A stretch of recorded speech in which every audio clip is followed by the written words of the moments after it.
आज का दिन ये निर्धारित क्यों किया गया होगा?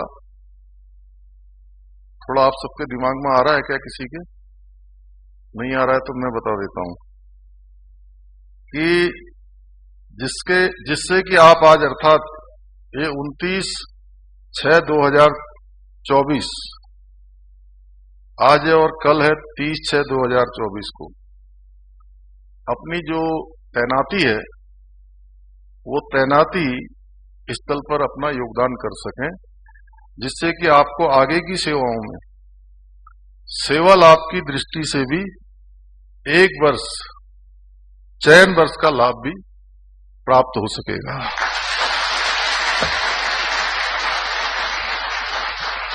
आप सबको बहुत बधाई, बहुत शुभकामनाएं। आप सबके उज्जवल भविष्य की कामना करता हूं। और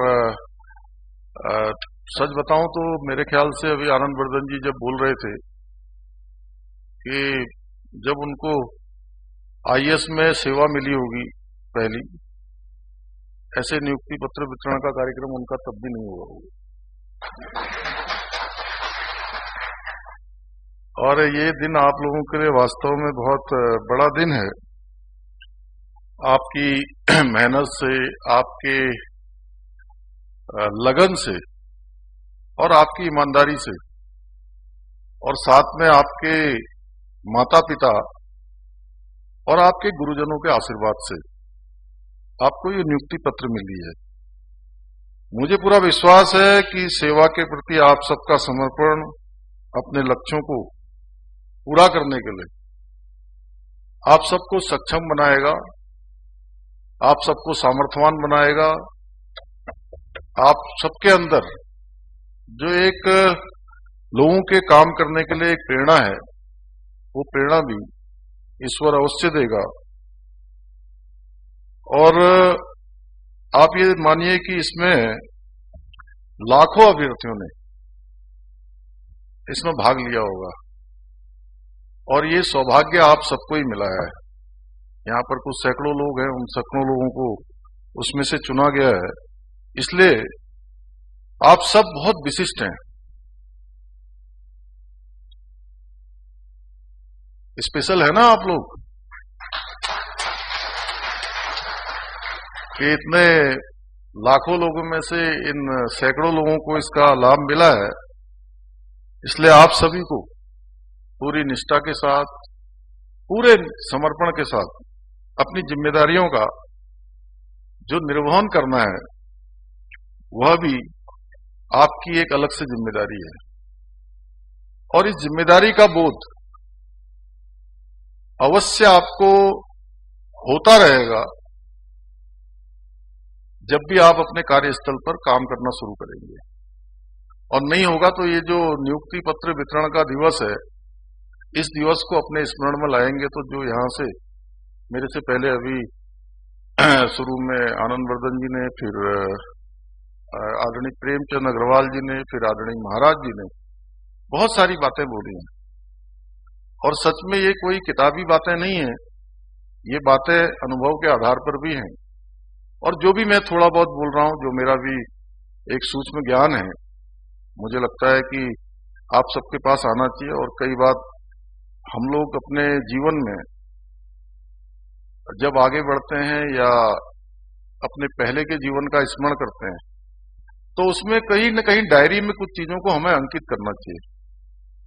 तो ये दिन आप अंकित करेंगे तो मैं एक बात आपसे कह सकता हूं कि आज आपको नियुक्ति पत्र मिल रहा है और कल से आपको सेवा देनी है, अपना योगदान देना है। अगर आपने पूरी ईमानदारी से पहले दिन से ये तय करके कि मुझे अपने कार्य क्षेत्र में जो भी मेरी जिम्मेदारी है, जितना मेरे अंदर सामर्थ्य है, जितनी मेरी योग्यता है, जितनी मेरी क्षमता है, जितनी मेरी प्रतिभा है, उसका मैं 100% दूंगा, तो ये मानिएगा कि जब आप रात को सोने जाएंगे तो आपको करवट बदलने की आवश्यकता नहीं पड़ेगी और आपका ये जीवन तो सफल होगा ही होगा, आने वाला हर जीवन सफल हो जाएगा।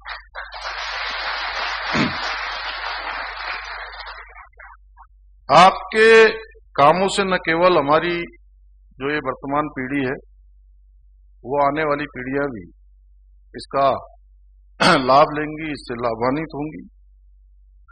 और किसी भी विभाग में जो सहायक अभियंता है वो एक महत्वपूर्ण कड़ी के रूप में देखा जाता है, जो विभिन्न स्तरों पर कार्यों के बीच सेतु का काम करता है, लोगों के बीच में समन्वय का काम करता है, लोगों को जोड़ने का काम करता है। मुझे पूरा विश्वास है कि आप सभी अपनी जिम्मेदारियों को समझते हुए अपने कार्यों को बहुत निपुण तरीके से करेंगे, अच्छे तरीके से करेंगे। और जिन माता पिता ने आपको जन्म दिया है, आपके लिए तमाम प्रकार के कष्टों को उन्होंने सहा होगा। तमाम बार ऐसी स्थिति आई होगी, आप में से बहुत सारे लोग होंगे जिन्होंने आपके माता पिता ने बहुत सारी चीजें अपने लिए कटौती करके आपकी पढ़ाई लिखाई में लगाया होगा, आपको आगे बढ़ाने के लिए लगाया होगा। तो निश्चित रूप से उनका भी नाम आप ऊंचा करेंगे, साथ में हमारे इस देवभूमि उत्तराखंड का भी गौरव बढ़ाने का काम करेंगे।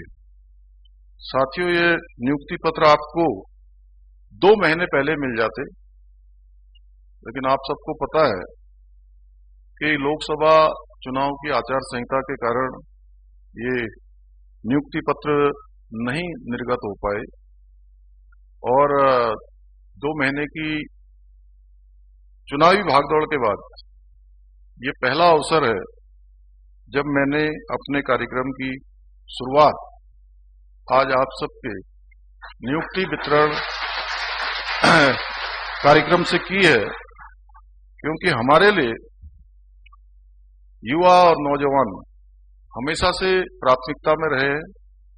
क्योंकि मैंने लंबे समय तक विद्यार्थियों के बीच में, विश्वविद्यालय के स्तर पर, उसके बाद युवा राजनीति में, राज्य के युवा और नौजवानों के बीच में काम किया है।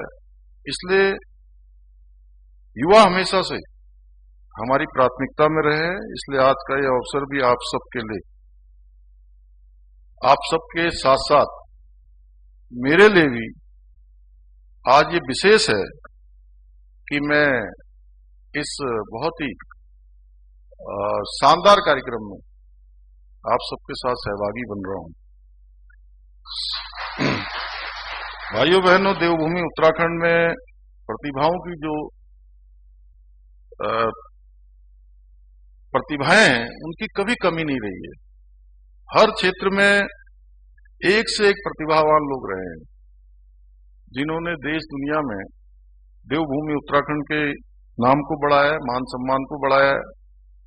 और जरूरत है तो सिर्फ और सिर्फ उन्हें उचित अवसर मिले, सही उनको दिशा मिले, रोजगार के अवसर तैयार करना राष्ट्र की जो निर्माण की प्रक्रिया है उसका एक महत्वपूर्ण हिस्सा है, महत्वपूर्ण अंग है।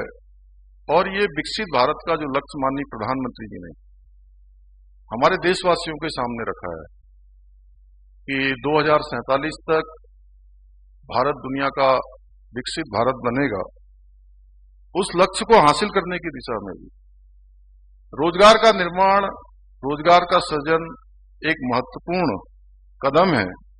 इसलिए हमारा प्रयास है कि प्रदेश के अंदर युवाओं के लिए रोजगार के अधिक से अधिक अवसर उपलब्ध कराए जाए, जिससे उनका सशक्तिकरण हो, वो आत्मनिर्भर बने, अपने पैरों पर खड़े हों। हाँ, ये जरूर है, मैं आप सबके बीच में यह भी कहना चाहता हूं कि जो सरकारी रोजगार है, सरकारी जो नियुक्तियां हैं, वो बहुत सीमित है। इसके अतिरिक्त हम इसके अलावा भी बहुत सारे सेक्टरों में आज रोजगार के अवसर बढ़ाने के लिए काम कर रहे हैं। हम न केवल रोजगार युवाओं को प्रदान कर रहे हैं, बल्कि परीक्षाओं का, अभी जैसा बताया आदरणीय प्रेमचंद जी ने, कि परीक्षाओं को सकुशल संपन्न करने के लिए एक पारदर्शी प्रणाली भी कायम कर रहे हैं।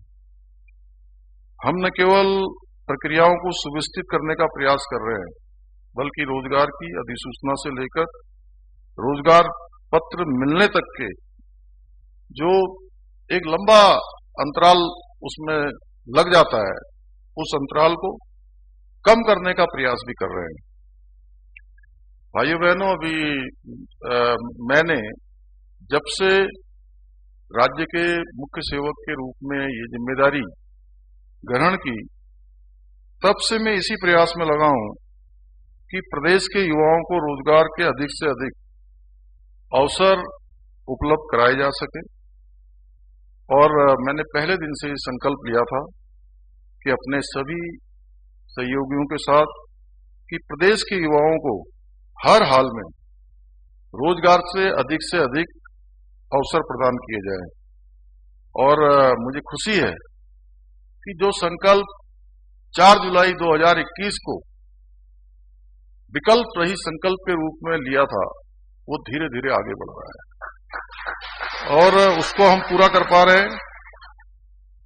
अभी आनंद वर्धन जी ने बताया कि पिछले लगभग 3 वर्षों में 14,800 युवाओं को नियुक्ति पत्र मिल चुके हैं और लगभग जो हमारे श्री हरीश कोठारी जी यहां से बोल रहे थे, उद्घोषक, वो ये बोल रहे थे आनंद जी कि 7,000 लोगों को हम लोगों ने अपने हाथ से नियुक्ति पत्र दे दिए हैं।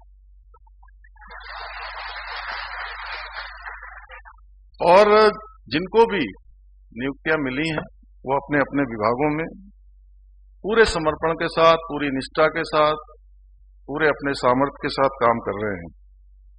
आज हमारा ये प्रयास धीरे धीरे धरातल पर उतरने लगा है और मुझे उम्मीद है कि भविष्य में और अधिक युवाओं को हम रोजगार से जोड़ पाएंगे। भाइयों बहनों, पहले सरकारों में नौकरी के लिए विज्ञापन जारी होने से लेकर नियुक्ति पत्र मिलने में बहुत लंबा समय लग जाता था। इस देरी का फायदा उठाकर रिश्वतखोरों द्वारा जमकर रिश्वत का खेल होता था।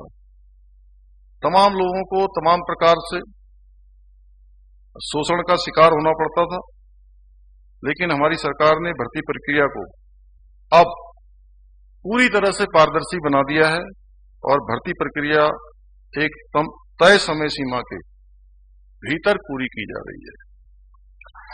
इसका परिणाम इतना सुखद है कि अब प्रत्येक युवा को समान अवसर मिलने लगे हैं। आज आप भर्ती प्रक्रिया में जिस प्रकार की रफ्तार को देख रहे हैं, वो सरकार के आज हर काम में दिख रही है। हमारा प्रयास है कि राज्य के अंदर एक वर्क कल्चर, एक कार्य संस्कृति, कार्य व्यवहार राज्य के अंदर बने। नवोदित राज्य में एक अच्छा संस्कार बनेगा, अच्छी संस्कृति बनेगी, अच्छा व्यवहार बनेगा। निश्चित रूप से आने वाले समय में हमारा राज्य देश का आदर्श राज्य बन जाएगा। भाइयों बहनों, पारदर्शी तरीके से भर्ती और पदोन्नति कहीं न कहीं आप सबको आज नियुक्ति पत्र प्रदान हो रहे हैं, जिस दिन आपका चयन हुआ होगा, ये एक भरोसा जगाने का काम करता है। आज प्रदेश के युवाओं का भरोसा हमारे ऊपर बढ़ा है, क्योंकि पहले के समय में तमाम प्रकार से ये भर्ती प्रक्रिया पारदर्शी नहीं होती थी और हम सभी जानते हैं कि पहले भी जो सरकारें थी उस समय में किस प्रकार से काम होता था, किस प्रकार से नकल होती थी, किस प्रकार से पर्चे आउट हो जाते थे, पेन ड्राइव में नकल हो जाती थी, क्वेश्चन बैंक पूरा का पूरा लीक हो जाता था, पहले से मिल जाता था। और मेहनत करने वाले, परिश्रम करने वाले गरीब माता पिता के बेटे और बेटियों को अपने हक से उनका हक मारा जाता था, उनको न्याय नहीं मिलता था। कितनी परेशानियां उनके माता पिता सहन करते थे, किस प्रकार का मानसिक उनका उत्पीड़न होता था। आप समझ लीजिए कि मानसिक शोषण होता था। और ये नकल का अध्यादेश आने के बाद, आज बहुत सारे अभ्यर्थी, हमारे भाई बहन, गरीब माता पिता के बेटे बेटियां एक साथ एक परीक्षा में भी उनका चयन हो रहा है, फिर दूसरी में भी हो रहा है, तीसरी में भी हो रहा है, चौथी में भी हो रहा है। और कुछ एक तो ऐसे हैं कि 5 परीक्षाओं में एक साथ चयन हो गया। उनके सामने इतने विकल्प हो गए कि वो कई बार अपने विकल्प तलाशने में भी जो है वो कंफ्यूज हो जा रहे थे कि हमें कौन सी परीक्षा में जाना है। और मुझे खुशी हुई कि मैं राज्य भर के अंदर अनेक प्रकार से अनेक कार्यक्रमों में मैं गया, चाहे वो मातृशक्ति, हमारे बंधन के कार्यक्रम जो हमने आयोजित किए थे, जिसमें महिलाओं का रोजगार कैसे बढ़े, उनका स्वरोजगार कैसे बढ़े, उनका सशक्तिकरण कैसे हो, उनकी सुरक्षा कैसे हो, उनकी आत्मनिर्भरता कैसे हो, उसको लेकर पूरे राज्य के 13 जनपदों में हमने एक कार्यक्रम आयोजित किए थे। उन कार्यक्रमों में जब मैं गया तो मैंने देखा कि हमारी मातृशक्ति हर प्रकार से आज उनके अंदर कौशल भी है, उनके अंदर प्रतिभा भी है, आगे आना चाहती हैं। और बहुत सारी हमारी मातृशक्ति, हमारी महिलाएं मुझे मिली और उन्होंने सरकार का धन्यवाद किया कि हमारे बेटे और बेटियां बहुत सालों से परीक्षाओं में भाग ले रहे थे, उनका चयन नहीं हो रहा था। ये नकल का कानून आने के बाद हमारे बेटे बेटियों का कई सालों बाद चयन का अवसर उनको मिला है। हमने जो परीक्षा है उसको पारदर्शी बनाने के लिए जहां ये नकल विरोधी कानून के प्रावधान बनाए, और वो इतने कड़े कानून बनाए हैं कि अब युवाओं के भविष्य के साथ कोई खिलवाड़ नहीं कर पाएगा। इस कानून के तहत दोषियों के लिए आजीवन कारावास का हमने इसमें प्रावधान कर दिया है। मैं आज के इस अवसर पर आप सभी को विश्वास दिलाता हूं कि हमारी सरकार प्रदेश के हर वर्ग के लिए पूर्ण रूप से प्रतिबद्ध होकर निरंतरता से कार्य कर रही है और भविष्य में भी करती रहेगी। भाइयों बहनों, माननीय प्रधानमंत्री जी के नेतृत्व में भारत सरकार ने भी सख्त नकल विरोधी कानून लागू किया गया है। अब ये नीट पेपर परीक्षा लीक जैसी घटनाएं भविष्य में नहीं होंगी। सीबीआई ने मुकदमा दर्ज कर लिया है अपराधियों के विरुद्ध।